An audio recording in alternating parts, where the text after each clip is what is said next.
A little girl whispers, "She switched your pills." Millionaire checks the bottle and freezes. Before we start, comment below if you've ever seen emotional warmth make a difference. Enjoy the story. The morning light filtered through the tall windows of the Callahan mansion, casting long shadows across the marble kitchen floor like fingers reaching toward secrets. 9-year-old Sophie moved like a ghost through the house, her bare feet silent, against the cold stone that seemed to steal warmth from everything it touched. She had learned to be invisible, to observe without being seen, to exist in the spaces between other people's attention. The house itself seemed to hold its breath around her. Every room echoed with memories of her mother, the gentle laughter that used to fill these halls, the scent of lavender that once lingered in doorways, the warm presence that had made this vast space feel like home. Now it felt like a museum of lost happiness, beautiful but untouchable.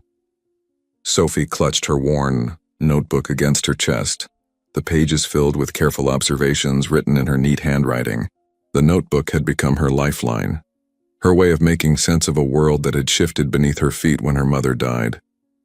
Ever since that terrible day 2 years ago, when a simple medication error had stolen the most important person in her world, Sophie noticed everything about medicine, about pills, about the small details that adults seem to miss in their rush through life. Her mother had been taking a new prescription for high blood pressure. The pharmacy had filled it with the wrong dosage. Such a simple mistake, such a devastating consequence. Sophie had been the one to find her mother collapsed in the garden, still wearing her gardening gloves, a watering can spilled beside her. The image was burned into Sophie's memory with the kind of clarity that trauma provides, every detail sharp and permanent. That day had changed everything, not just because she'd lost her mother, but because she'd learned that the adults who were supposed to keep people safe could make deadly mistakes. Since then, she'd become hypervigilant about medication, about medical devices, about anything that could harm the people she loved. Her notebook contained pages of observations about dosages, timing, side effects, behavioral changes, all meticulously documented with the precision of someone who understood that small details could mean the difference between life and death. She rounded the corner to the kitchen and froze, her blood turning to ice water in her veins. There was Lena Ashcroft, her father's girlfriend, standing at the breakfast counter with her back turned. But something was fundamentally wrong with this picture. Lena was holding 2 pill bottles, switching the contents between them with the practiced precision of someone who had done this many times before. Her movements were quick, deliberate, guilty, each gesture calculated and efficient. Sophie's trained eye immediately cataloged the details. The morning light caught the pills as Lena transferred them, small white tablets from one container to another. The bottles were similar but not identical. One had a blue cap with official pharmaceutical labeling. The other was gray, unmarked, clinical.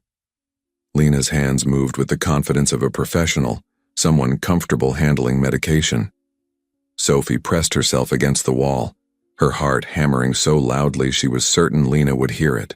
Every instinct screamed danger. This was exactly the kind of medical tampering that had killed her mother. The same casual switching of pills, the same assumption that no one would notice, the same devastating potential for harm. She watched, barely breathing, as Lena placed one bottle back exactly where Marcus always kept his morning medication, the spot on the counter next to the coffee maker, precisely positioned so he would grab it without thinking during his morning routine. Then Lena slipped the other bottle into her designer purse with movements so smooth they spoke of long practice. When Lena turned toward the hallway, Sophie ducked behind the doorframe, pressing her small body against the cool wall and counting her heartbeats like a meditation. 1, 2, 3. She could hear the distinctive click of Lena's heels moving away, the sound fading as she presumably headed upstairs to prepare for the day, probably to shower and dress and pretend she'd just woken up like any normal girlfriend in any normal household. Minutes passed like hours before Marcus appeared in the kitchen, his dark hair still messy from sleep, his usually sharp business attire replaced by a simple t-shirt and pajama pants. At 34, he carried the weight of running a medical technology empire on his shoulders, but to Sophie he just looked tired. Always tired, always distant, always somehow unreachable, as if he existed behind invisible glass that she could see through but never break. The man who had once swept her mother off her feet with his brilliant smile and infectious laughter had become a shadow of himself. Marcus Callahan had built an empire creating medical devices that saved lives, but he seemed unable to save himself from the grief that consumed him. Since his wife's death, he moved through life with the mechanical precision of someone going through motions rather than living them. His morning routine never varied. Coffee first, black and bitter. Then the news on his tablet while standing at the counter. Then his medication, a small white pill for the heart condition that had developed after the stress of losing his wife. Finally, he would kiss Sophie's forehead with distracted affection and disappear into his car for another day of running Callahan Medical Technologies. "Good morning, Sophie," he said quietly, his voice carrying the same distant politeness he might use with a business associate. He reached for his pill bottle without really looking at her, his attention already pulled toward the tablet that would soon fill his mind with stock prices and board meeting agendas, and anything else that could distract him from the pain of being in this house without his wife. Sophie took a deep breath, feeling the weight of what she was about to do. Her mother's voice echoed in her memory with crystalline clarity. "Sometimes the smallest people see the biggest truths, sweetheart. Don't let anyone convince you that your size makes your observations less important." Those words had been spoken during one of their last conversations, when Sophie had noticed that her mother's medication made her feel dizzy. The adults had dismissed it as a child's imagination until it was too late. Now, facing the same deadly pattern, Sophie refused to stay silent. She walked up to her father, her bare feet silent on the cold marble, and whispered the words that would either save his life or destroy what remained of their relationship. "She switched your pills." The words hung in the air between them like a thrown gauntlet.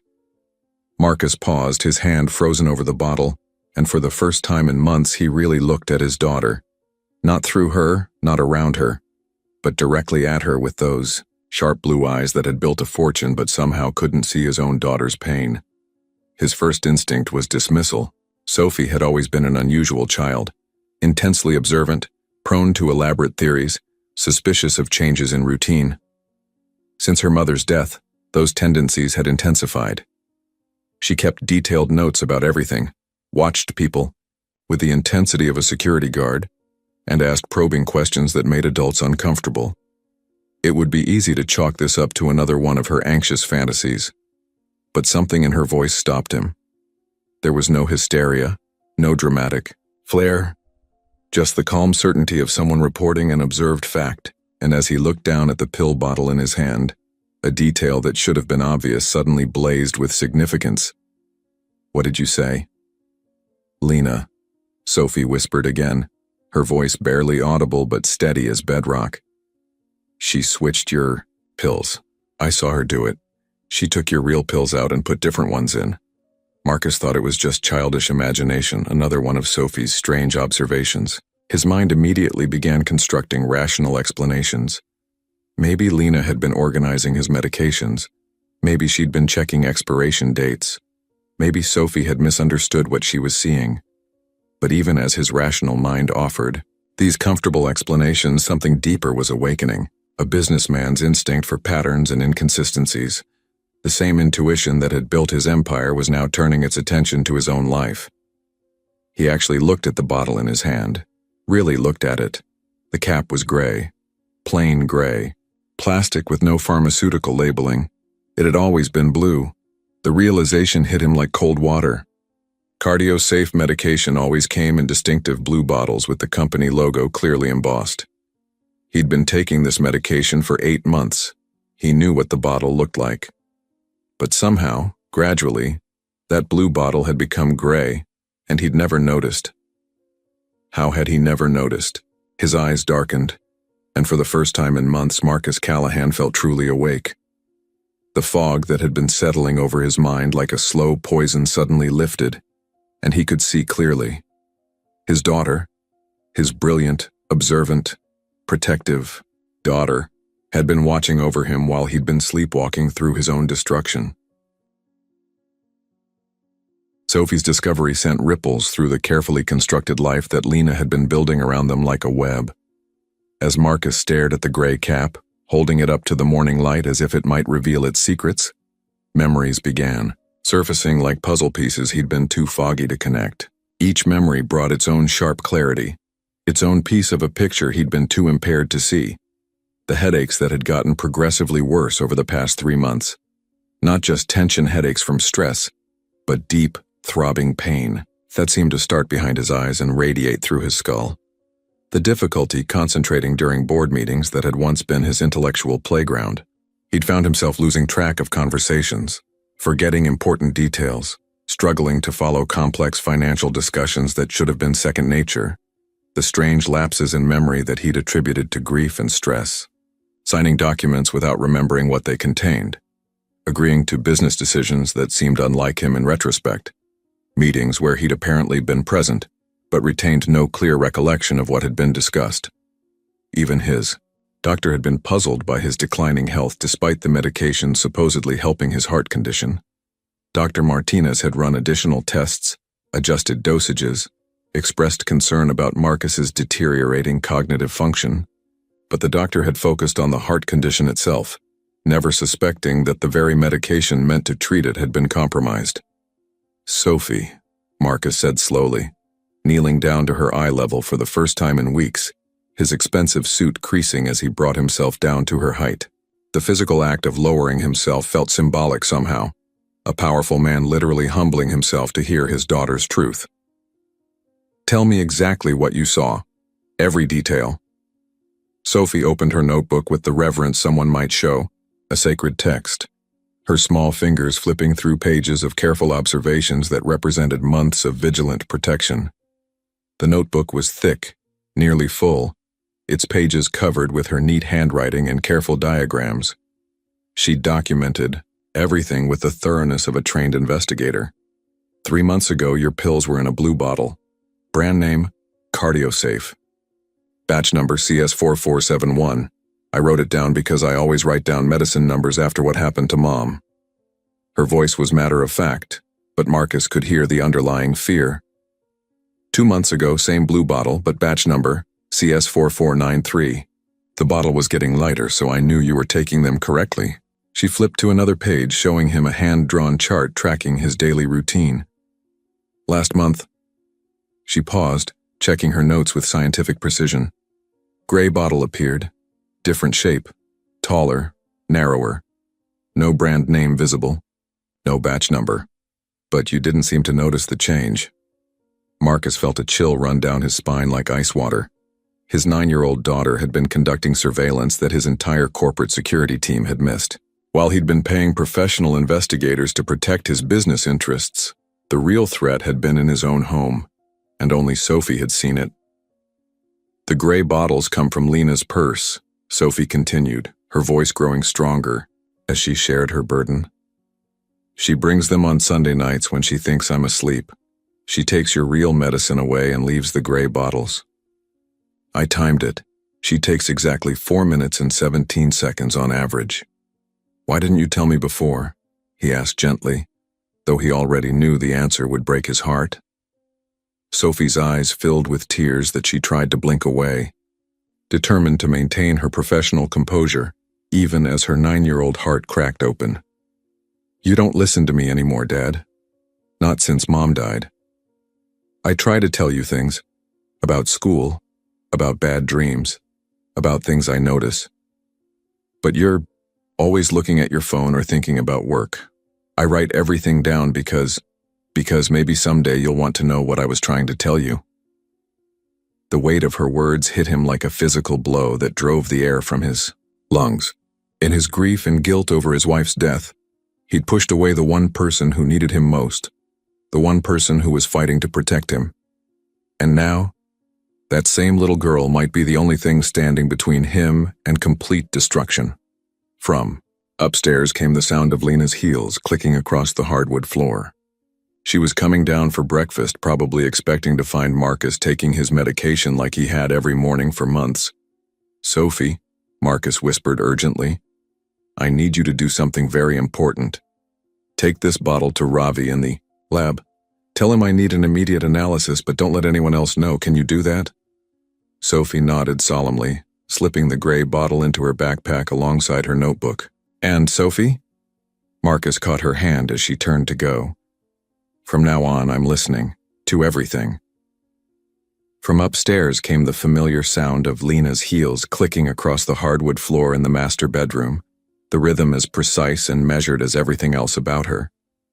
She was beginning her morning routine, probably expecting to find Marcus taking his medication like he had every morning for months, never questioning, never suspecting, gradually becoming more pliable and confused with each dose.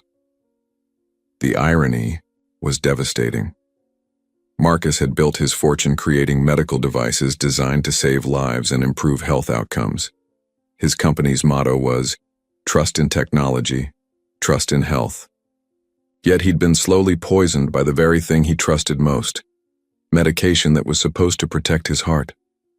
"Sophie," Marcus whispered urgently, his voice carrying a new energy that had been absent for months. "I need you to do something very important for me. Take this bottle to Ravi in the lab. Tell him I need an immediate analysis, but don't let anyone else know. Can you do that?" Sophie nodded solemnly, her face showing the grave understanding of someone much older. She slipped the gray bottle into her backpack alongside her notebook, handling the evidence with the care of a trained investigator. For a moment, Marcus saw his wife in Sophie's serious expression, the same determined set to her jaw, the same fierce protection of those she loved. And Sophie? Marcus caught her small hand as she turned to go, feeling how delicate her fingers were, how much trust she was placing in him by sharing her dangerous discovery. "From now on, I'm listening to everything, every observation, every concern, every single thing you want to tell me." For the first time in months, Sophie smiled.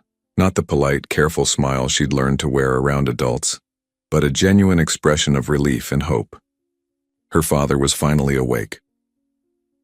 Sometimes the truth comes from the most unexpected places. Stay with us as Sophie's courage begins to unravel a web of deception that goes deeper than anyone imagined. The Callahan Medical Technologies Laboratory occupied an entire floor of the downtown headquarters, a temple to scientific precision and medical innovation. Among the gleaming equipment and sterile surfaces, where million-dollar machines hummed, with quiet efficiency, Ravi Patel worked with the methodical precision of someone who understood that his work could save or end lives with equal ease. The lab itself was a marvel of modern medical research. Spectrometers capable of analyzing molecular structures down to individual atoms, chromatography equipment that could separate and identify the most complex chemical compounds, computer systems running pharmaceutical simulations that would have been impossible just a decade earlier.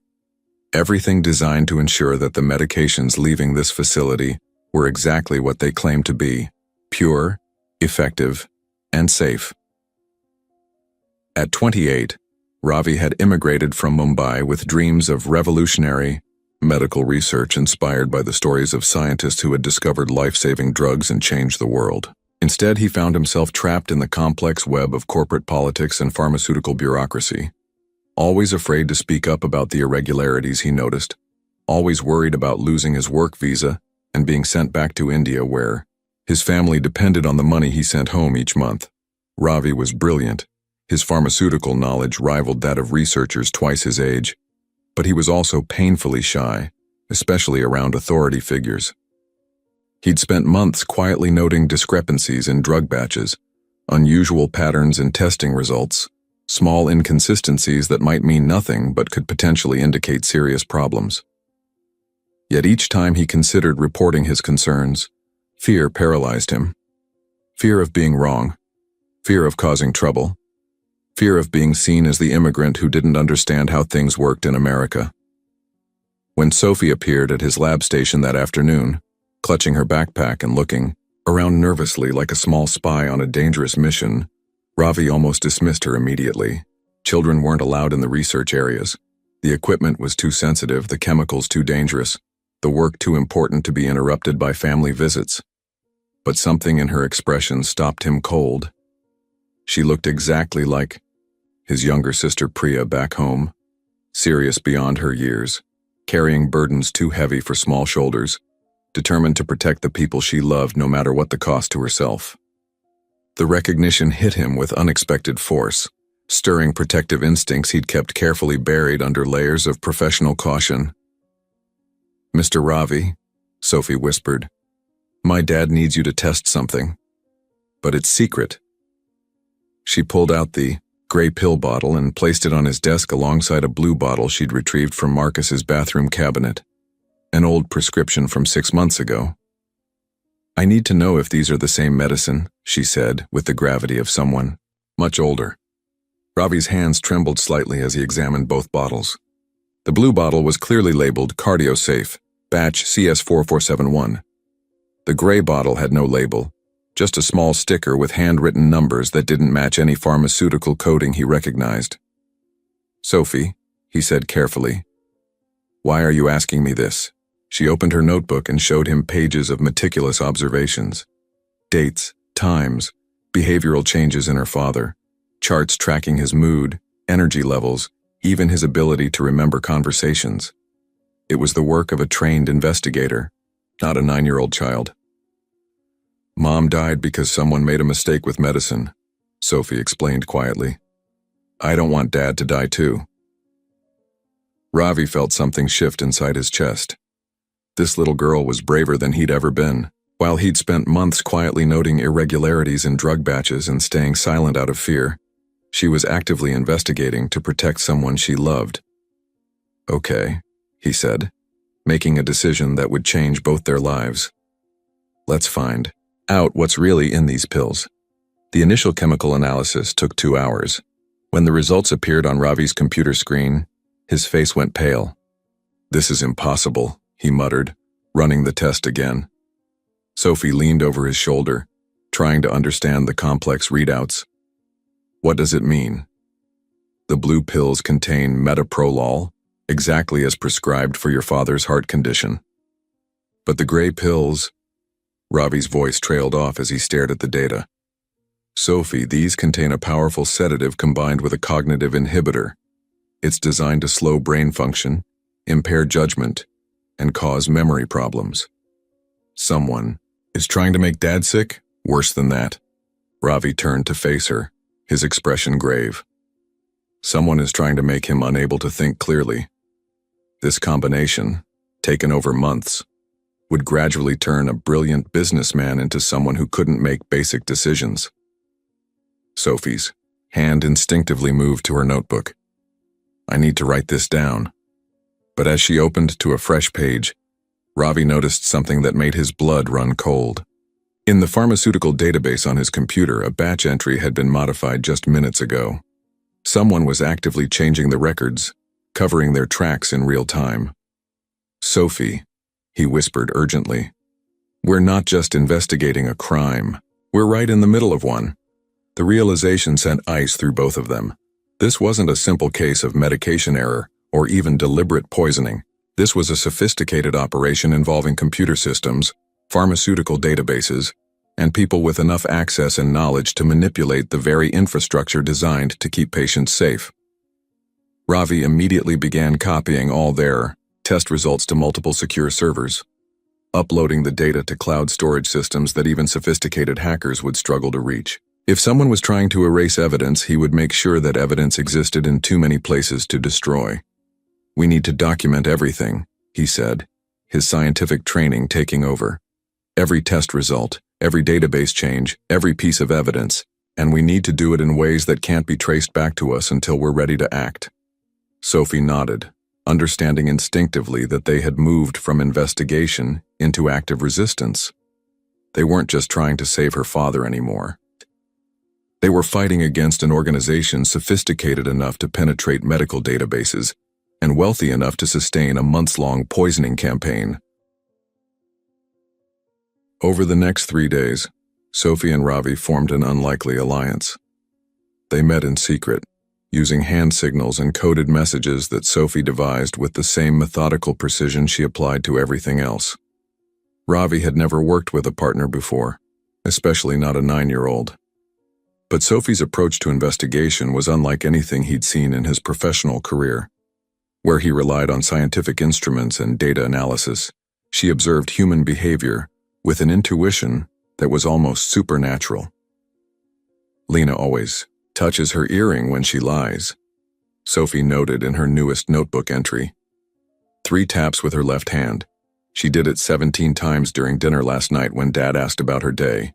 They were sitting in Ravi's car in the hospital parking lot, watching through binoculars as Lena visited what she claimed was a sick friend. Instead, they watched her enter the offices of Langston Pharmaceuticals, Marcus's biggest competitor. That's Victor Langston's building, Ravi said, adjusting the focus. He and your father used to be partners in college before they became rivals. Sophie made another note. Mom always said that the people who hurt you most are the ones who know you best. Inside the building, they could see Lena through the large windows, sitting across from a man in an expensive suit. Even from a distance, their body language suggested this was no casual meeting. Documents were exchanged. Money changed hands. We need proof, Ravi said.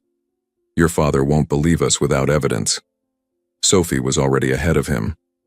From her backpack, she pulled out a small recording device that she'd borrowed from Marcus's home office. I've been recording Lena's phone calls for a week. She thinks I'm just playing in my room, but the walls are thin. She handed Ravi a set of earbuds, and they listened together to a conversation from the night before. The cognitive inhibitor is working perfectly. Marcus can barely focus during board meetings anymore. The shareholders are starting to question his leadership. Give me 2 more weeks, and he'll be ready to sign over his controlling interest. And the child? Sophie is just a lonely little girl. Marcus feels guilty about her mother's death, so he ignores her completely. She's not a threat. Ravi saw Sophie's face crumple at those words. Without thinking, he reached over and squeezed her small hand. She's wrong, he said firmly. You're the biggest threat she's ever faced because you see the truth when everyone else is blind. Sophie looked up at him with tears in her eyes. Do you really think we can save Dad? I think, Ravi said, surprising himself with his own conviction, that together we're going to save everything. But even as he spoke those words, neither of them noticed the black sedan that had been following them, or the telephoto lens pointed in their direction from 3 cars away. The web of deception is tightening around Marcus, but a brave little girl and a quiet scientist are fighting back. Sometimes the most unlikely partnerships become the strongest. What would you do if you discovered someone was slowly poisoning the person you love most? The confrontation came sooner than Sophie had hoped.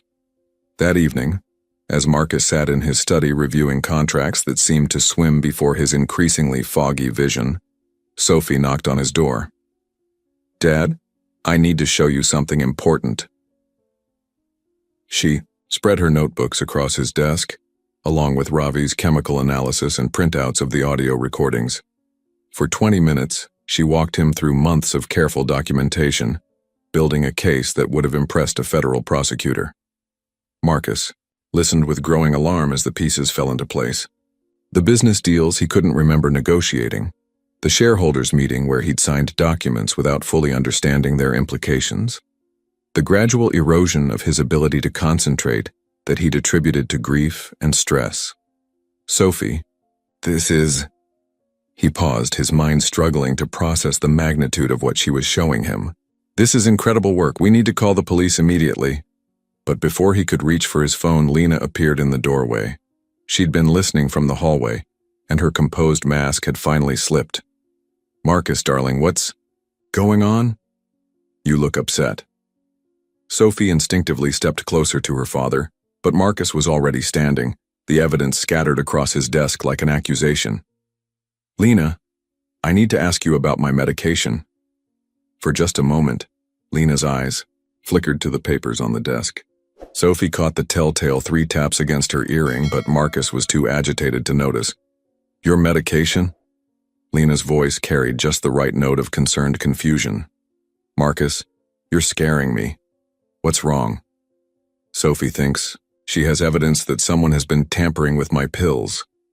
Lena's expression shifted to one of hurt surprise, and she looked at Sophie with what appeared to be genuine sadness.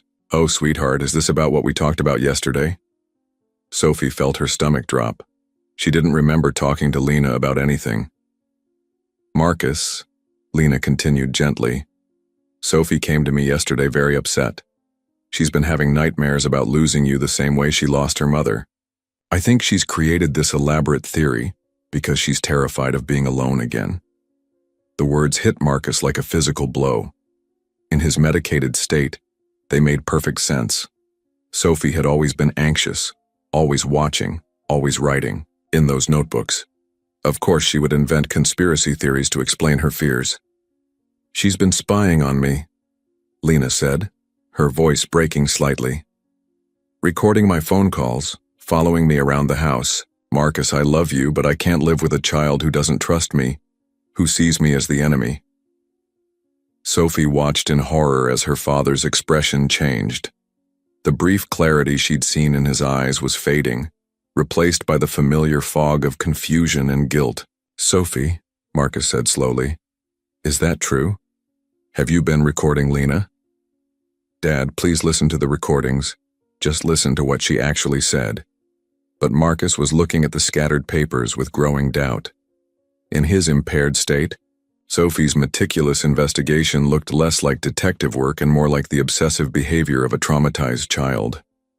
I think, he said quietly, that you need to see Dr. Morrison again. This level of suspicion isn't healthy. Sophie felt the world tilting around her.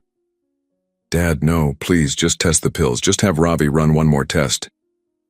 That's enough. Marcus's voice was sharper than he'd intended, the medication making him irritable and prone to outbursts. Sophie, you're a child. You don't understand adult relationships. Lena has been nothing but kind to both of us. Sophie looked at him for a long moment, then quietly gathered her notebooks. Without a word, she walked to the fireplace and dropped them into the flames. Months of careful observation, pages of evidence, all turning to ash. Sophie, what are you doing? Marcus reached toward the fire, but it was too late. If you won't listen, she whispered, then there's no point in watching. She walked past Lena without looking at her, and they heard her bedroom door close with a quiet click that somehow sounded like the end of everything. Lena moved to Marcus's side, placing a comforting hand on his shoulder. She'll be okay, she said softly. Children are resilient. And now that this is behind us, we can focus on our future together. Marcus nodded, but something nagged at the edge of his consciousness. As Lena led him toward the door, he glanced back at the fireplace, where Sophie's notebooks had burned. In the dying light of the flames, he thought he saw not the fantasies of a troubled child, but the careful documentation of someone who loved him enough to see what he could not. But the thought slipped away like water, leaving only the familiar fog that had become his constant companion. For 3 days after the confrontation, Sophie barely spoke to anyone in the house. She attended her online school classes from her room with robotic efficiency, ate meals in complete silence while staring at her plate, and stopped carrying any notebook at all. To anyone watching, and Lena was always watching, it appeared that the little girl's spirit had been completely broken, that she had finally accepted her place as a traumatized child whose concerns would never be taken seriously by the adults in her life. Marcus found himself checking on her frequently, driven by a parental instinct that persisted despite the chemical fog clouding his judgment. Each time he knocked on her door, she would look up from her homework or her book, with eyes that seemed older than her years, but she never initiated conversation. She answered his questions with polite monosyllables, accepted his awkward attempts, had affection with resigned patience, and gave every appearance of a child who had learned that resistance was futile. Lena, meanwhile, moved through the house with renewed confidence, secure in the knowledge that the only threat to her plan had been neutralized. She scheduled an appointment with Dr. Morrison to discuss Sophie's deteriorating mental state and began researching residential therapy programs for troubled children with attachment and trust issues. She spoke about Sophie's future with the concerned tone of a loving stepmother, never revealing the cold satisfaction she felt at having successfully isolated Marcus from his daughter's protection. But Ravi knew better than to believe Sophie had simply given up. On the fourth morning, after the disaster in Marcus's study, Ravi received a text from an unknown number that made his heart race with a mixture of relief and admiration.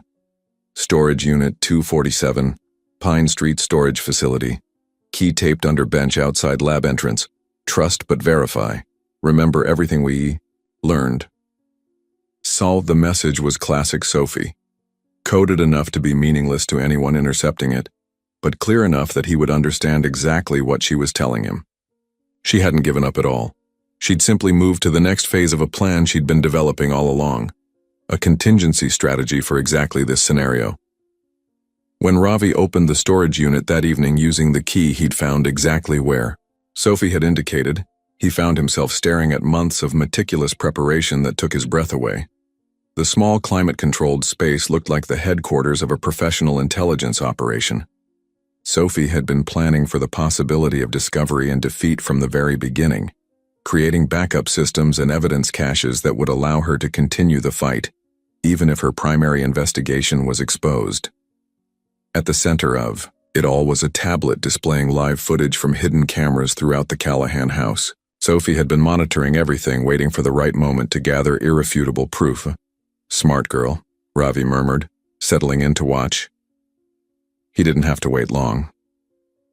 That night, with Marcus deep in medicated sleep, and Sophie presumably defeated, Lena made her final move. The hidden camera in Marcus's study captured everything as she sat at his computer, transferring proprietary research files to an encrypted drive. But it was the phone call that sealed her fate. "Victor, it's done," Lena said, holding the phone between her shoulder and ear as she worked. "The cognitive inhibitor has reduced his mental capacity by approximately 40%. He signed the preliminary share transfer documents this afternoon without even reading them." Ravi adjusted the audio levels, making sure every word was crystal clear. "The research data is copying now. 20 years of medical device patents, all the cardio-safe formulations, everything. By tomorrow, Langston Pharmaceuticals will own the technology that makes Callahan Medical valuable. And Marcus, once the final transfer is complete, we'll increase the dosage, make it look like a gradual decline due to his heart condition. Very sad. Very believable. The grieving girlfriend will inherit his personal wealth while you acquire the company assets. Brilliant. And the child?" Lena's voice turned cold. "Sophie will be placed with relatives, far away from here. She won't be a problem anymore." Ravi felt sick listening to the casual way they discussed destroying a family, but he also felt something else, a fierce protective anger that surprised him with its intensity. He waited until Lena finished transferring the files and left the study, then immediately began uploading the footage to multiple secure servers. By dawn, copies would be safely stored in locations that even Victor Langston's money couldn't reach. The next morning, Ravi appeared at Marcus's breakfast table uninvited, carrying a tablet and a fresh cup of coffee that he insisted Marcus drink instead of taking his morning pills. "Mr. Callahan, there's something you need to see." Marcus was initially resistant, still believing Sophie's accusations had been the fantasies of a troubled child. But as the video played and Lena's voice filled the kitchen with cold calculation, the fog began to lift from his mind. "Oh God," Marcus whispered, watching his girlfriend casually discuss his destruction. "Oh God, what have I done?" "You were drugged," Ravi said firmly. "None of this is your fault. But we need to act quickly. According to this recording, they plan to complete the final transfer today." Marcus looked around the kitchen with suddenly clear eyes. "Where's Sophie?" "She's been hiding in the storage unit for 3 days. She knew you wouldn't believe her until you could see the truth for yourself." The weight of his failure as a father hit Marcus like a tidal wave. His daughter had tried to save him, and he'd called her paranoid. She'd documented months of evidence, and he'd dismissed it as childish fantasy. She'd loved him enough to risk everything, and he'd chosen his poisoner over his own child. "I have to find her," Marcus said, standing up with more energy than he'd felt in months. First, Ravi said, we have to stop them. Sophie's already put the plan in motion. All we have to do is follow her lead. For the first time, Marcus truly understood that his 9-year-old daughter hadn't just been investigating a crime. She'd been orchestrating the solution. Sometimes the people we trust most are the ones betraying us, while the ones we dismiss are fighting to save us. Sophie's courage is about to expose a conspiracy that goes deeper than anyone imagined. But will her father find the strength to choose truth over comfort? The final act of Sophie's plan unfolded with the precision of a master strategist. While Lena believed she had won, Sophie had actually orchestrated every move of the endgame. Marcus, his mind finally clear after switching back to legitimate medication, played his part perfectly. That morning he took the fake pills in front of Lena, then secretly discarded them. He acted confused during phone calls, pretended to struggle with simple business decisions, and gave every indication that the cognitive decline was accelerating. "I'm so worried about you," Lena said, rubbing his shoulders as he sat at his computer. "Maybe it's time to consider bringing in a business manager, someone who could help with the day-to-day decisions." "That might be wise," Marcus replied, his voice carefully slurred. "I trust your judgment completely." From her position in the ventilation system above the study, a hiding spot that only a small 9-year-old could access, Sophie watched through the grate as Lena guided her father through signing the final documents. Each signature transferred another piece of Callahan Medical to shell companies controlled by Victor Langston. But what Lena didn't know was that every document she was having Marcus sign contained embedded tracking code that Ravi had secretly inserted. The moment the papers were processed, they would trigger alerts to the FBI's white-collar crime division, the Pharmaceutical Regulatory Board, and Marcus's team of corporate lawyers. "There," Lena said softly as Marcus signed the last page. "That's the final piece. You should rest now." The moment Marcus left the room, Lena was on the phone with Victor. "It's finished. We have controlling interest in Callahan Medical, plus all the research data. The cognitive inhibitor worked exactly as planned. Excellent. Increase his dosage tonight. We need to ensure he's completely incapacitated before anyone notices the ownership changes. Already prepared. I have enough concentrated formula to cause complete cognitive shutdown within hours. It will look like a sudden decline related to his heart condition. And after, I'll play the devoted girlfriend seeking the best care for him. A nice private facility where he can live out his remaining years in confused peace. Meanwhile, I inherit his personal wealth as next of kin." Above them, Sophie activated the final component of her plan. The conversation was being broadcast live to a conference room 3 floors away where Marcus sat with FBI agent Sarah Chen, pharmaceutical investigator Dr. James Wright, and corporate attorney Linda Martinez. "That's enough," Agent Chen said into her radio. "Move in now." The sound of footsteps in the hallway made Lena freeze mid-conversation. Through the study's tall windows, she could see black SUVs surrounding the building. "Victor, something's wrong. There are federal agents outside." "That's impossible. Marcus is barely functional. He couldn't have." The study door burst open, revealing Marcus with a team of federal agents behind him. His eyes were sharp and clear, showing no trace of the confusion that had plagued him for months. "Hello, Lena," he said calmly. "I think it's time we had an honest conversation." Lena dropped the phone, her composed mask finally shattered completely. For the first time since Sophie had known her, she looked genuinely afraid. "Marcus, I can explain. This isn't what it looks like." "It's exactly what it looks like," Agent Chen said, stepping forward with handcuffs. "Conspiracy to commit fraud, attempted murder, corporate espionage, and conspiracy to distribute controlled substances. Dr. Lena Ashcroft, you're under arrest." As they led Lena away, Marcus looked up at the ventilation grate where he knew Sophie was hiding. "You can come down now, sweetheart, it's over." Sophie's face appeared at the grate, streaked with dust but shining with relief. As she climbed down into the study, Marcus caught her in his arms for the first time in months. "I'm sorry I didn't listen," he whispered against her hair. "I'm so sorry I didn't believe you." "It's okay, Dad," Sophie said, her voice muffled against His shoulder. You were sick, but now you're better. Over Sophie's head, Marcus met Ravi's eyes. The young scientist stood in the doorway, clutching a tablet full of evidence that had saved them all. Thank you, Marcus said simply. Both of you. You saved my life, my company, and my sanity. We saved each other, Sophie corrected, pulling back to look at her father. That's what families do. 3 weeks later, the Callahan house felt different. The shadows that had seemed so ominous during Lena's presence were now filled with afternoon sunlight. The silence that had been heavy with secrets was replaced by the comfortable quiet of a home at peace. Sophie sat at the kitchen table, writing in a brand new notebook. This one wasn't filled with surveillance notes or evidence of wrongdoing. Instead, she was documenting something entirely new. Ordinary moments of happiness. Day 21 post-rescue, she wrote in her careful handwriting. Dad made pancakes again. Still not as good as Mom's, but getting better. He remembered to add vanilla this time. Marcus appeared in the doorway holding 2 mugs of hot chocolate.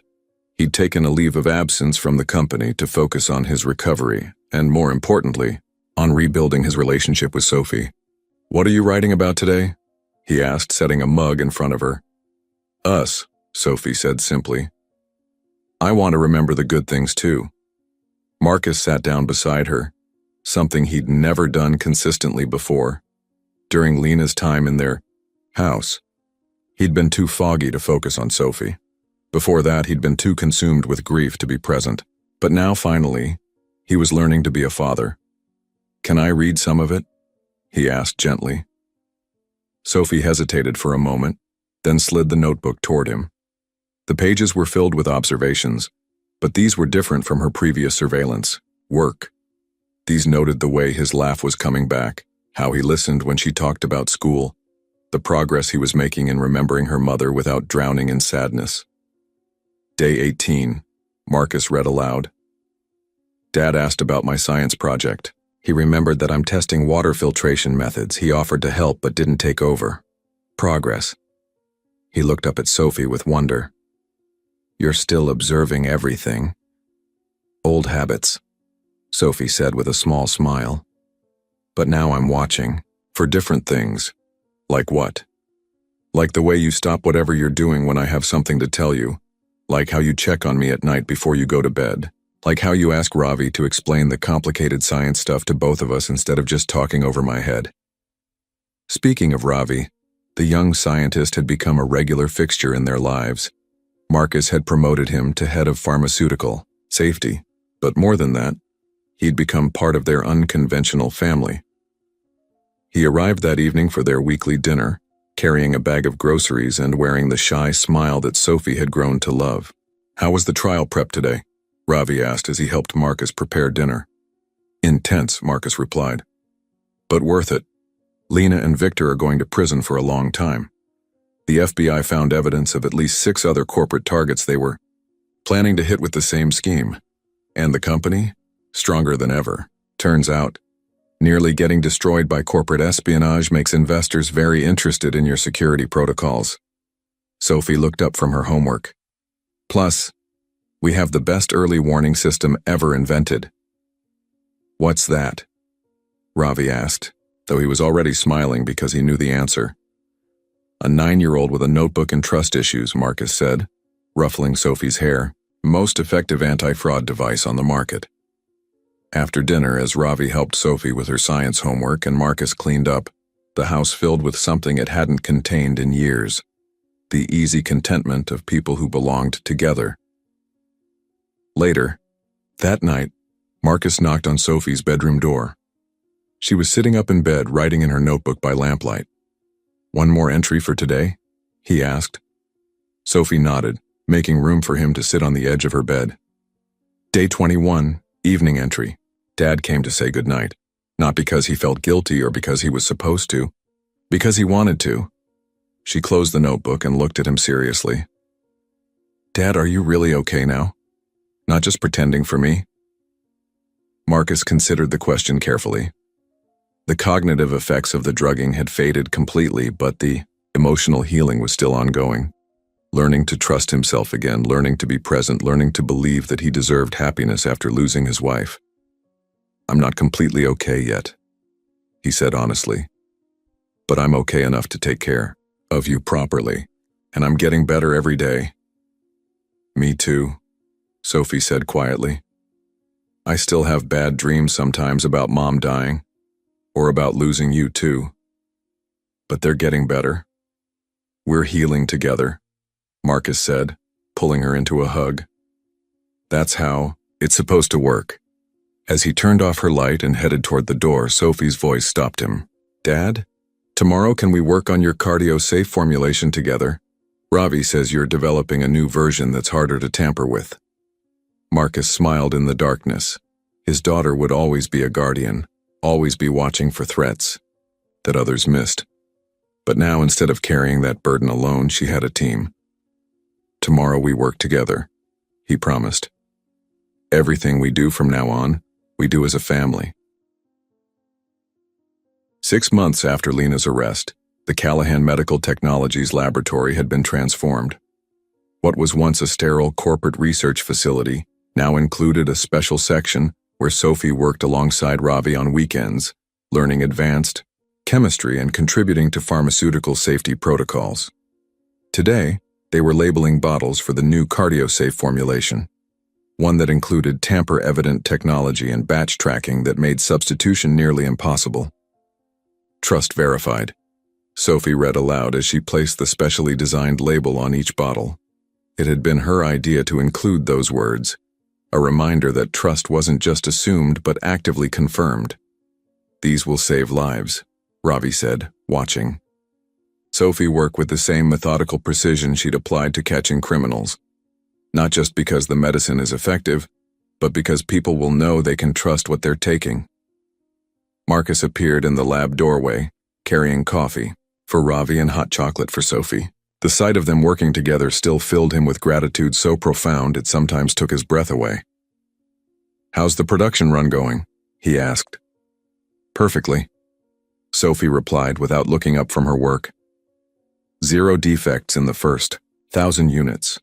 The new quality control protocols are working exactly as designed." The protocols she referenced were partly her creation. Sophie's experience with pharmaceutical tampering had led to insights that even seasoned researchers had missed. She'd become the unofficial consultant on security vulnerabilities, her unique perspective helping to design systems that protected patients and companies alike.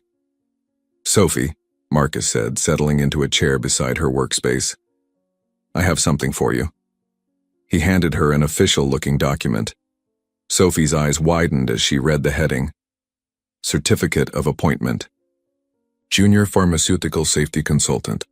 Callahan Medical Technologies." "It's not just honorary," Marcus explained. "You'll have real responsibilities, real input on safety protocols.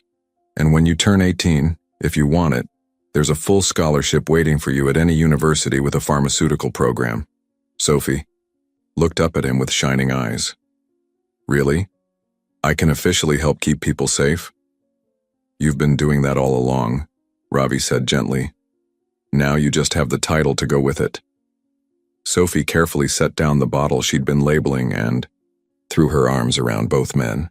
For a moment, the three of them stood in a group hug that represented something none of them had expected to find. A family built not on blood or obligation, but on trust, protection, and love. "I want to add something to today's entry," Sophie said, pulling out her ever-present notebook. "Day 183 post-rescue officially became part of Dad's work family. Ravi says pharmaceutical safety is like being a detective, but instead of catching criminals after they hurt people, we stop them before anyone gets hurt. I think Mom would be proud." She paused, pen hovering over the page. "Actually, I think she'd be proud of all of us. Dad for learning to listen, Ravi for being brave enough to help, and me for learning that protecting people isn't just about watching for danger. It's about building something better together." Marcus read over her shoulder as she wrote, marveling at the wisdom contained in his daughter's simple words. "You know what the best part is?" Sophie continued, capping her pen. "I don't have to spy on people anymore to keep them safe. Now I can just work with them." Well, Ravi said with a grin, we might still need your surveillance skills occasionally. Corporate espionage didn't end with Lena and Victor. Sophie's eyes lit up with interest. Really? What kind of surveillance? Legal surveillance, Marcus said quickly. Official security consulting, no more hiding in ventilation systems. But the ventilation system was the best surveillance position, Sophie protested. Perfect sight lines, excellent acoustics, and nobody ever thinks to look up. Ravi and Marcus exchanged glances over her head, both thinking the same thing. Sophie Callahan was going to revolutionize corporate security just as thoroughly as she'd revolutionized their lives. As the afternoon sun streamed through the laboratory windows, the three of them returned to their work, Sophie labeling bottles with the precision of someone who understood that each one represented a life protected. Ravi analyzing formulations with the confidence of someone who'd learned that speaking up could save everything. Marcus overseeing it all with the presence of someone who'd learned that the most important business he'd ever run was the family business. On the wall behind them hung a framed photo from the day of Lena's sentencing. It showed Sophie, Marcus, and Ravi standing together outside the courthouse, but it wasn't a picture of victory or revenge. It was a picture of three people who'd found each other in the darkness and chosen to build something bright together. And in the bottom corner of the frame, in Sophie's careful handwriting, were the words that had become their family motto. Trust but verify. Love without conditions. Protect each other always. The story of Sophie Callahan didn't end with Lena's imprisonment or Victor's conviction. It didn't end with the successful launch of the new cardio-safe formulation, or even with the family's complete healing from their shared trauma. It continued, in the small moments that followed. In the way Marcus started every board meeting by asking if anyone had concerns they needed to voice, no matter how small. In the way Ravi began mentoring other shy immigrant scientists, teaching them that their voices mattered. In the way Sophie grew up to become not just a pharmaceutical safety expert, but an advocate for children whose concerns were dismissed by the adults in their lives. 5 years later, Dr. Sophie Callahan would publish her first research paper, Pediatric Pharmaceutical Vigilance: Why Children Make Effective Drug Safety Monitors. 10 years later, she would testify before Congress about the importance of listening to patients' families when they report unusual medication effects. 20 years later, she would run the Callahan Foundation for Medical Safety, an organization dedicated to preventing pharmaceutical fraud and supporting families affected by medication errors. But all of that was still in the future. Today, in this moment, Sophie was simply a 9-year-old girl who had learned that love isn't just about protecting someone from danger. It's about trusting them enough to face danger together. As the three of them worked in comfortable silence, each focused on their part of the larger mission to keep people safe, Sophie made one final entry in her notebook. The most important discovery of my investigation: family isn't about being related by blood, or being perfect, or never making mistakes. Family is about choosing to believe in each other, especially when it's hard. Family is about listening, even when the truth comes from unexpected places. Family is about building something together that's stronger than any of us could build alone. She closed the notebook and smiled, watching her father and Ravi collaborate on a formulation that would protect thousands of patients from the kind of deception that had nearly destroyed their own family. Sometimes, Sophie reflected, the smallest people really do see the biggest truths, and sometimes, if you're very lucky and very brave, the adults in your life learn to see them too. The afternoon light caught the label on the bottle she'd just finished. Trust verified. Below it, in smaller print, were the words that had become the company's new slogan: protected by love, verified by science, trusted by families. It was, Sophie thought, a pretty good way to change the world. This story reminds us that truth often comes from the most unexpected sources, and that healing happens when we choose to listen to those we love. If this story touched your heart, please like this video and subscribe for more stories about courage, family, and the power of believing in each other. Share this with someone who needs to remember that their voice matters, no matter how small it might seem. because sometimes the quietest whispers carry the most important truths. What would you do if a child in your life tried to warn you about something important? Let us know in the comments below.